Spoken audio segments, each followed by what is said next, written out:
Hi, my name is Lillian Kikuvi. I am a diversity and inclusion speaker, facilitator, and consultant.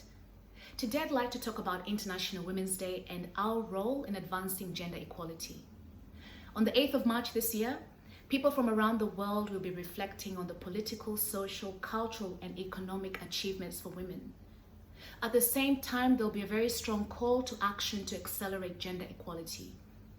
The theme for International Women's Day this year is "An equal world is an enabled world," and it's based on the notion of collective individualism, which means our individual actions, thoughts, mindsets, and behaviors can enable a gender-balanced world. This is a great reminder that gender equality is not a problem for the feminists, male champions of change, or your human resource department. Instead, gender equality is our individual and collective responsibility. Now, according to the UN, women make up almost 50% of the global population. So it's in our interest to develop and deploy one half of the global talent in order to create thriving and sustainable communities and economies. Now, I acknowledge that there has been some progress made with regards to women's economic participation, political empowerment, education attainment, and also access to health services.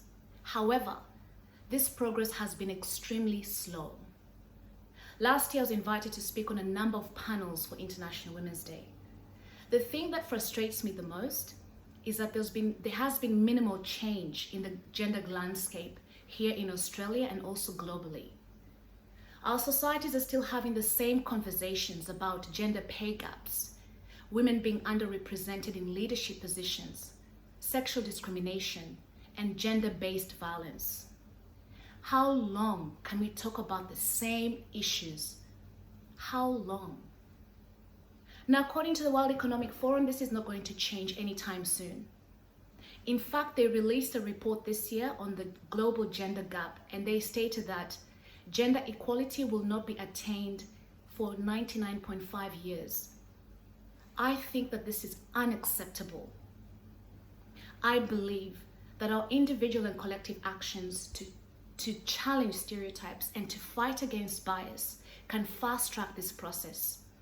The question is, what action will you take to achieve a gender balanced world? I have chosen to commit to a number of actions.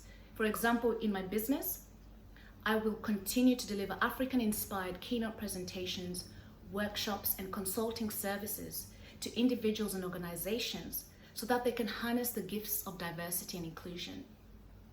I'm interested in knowing what action will you take this year to be able to accelerate gender equality in your world. So I invite you to leave your comments below. Thank you.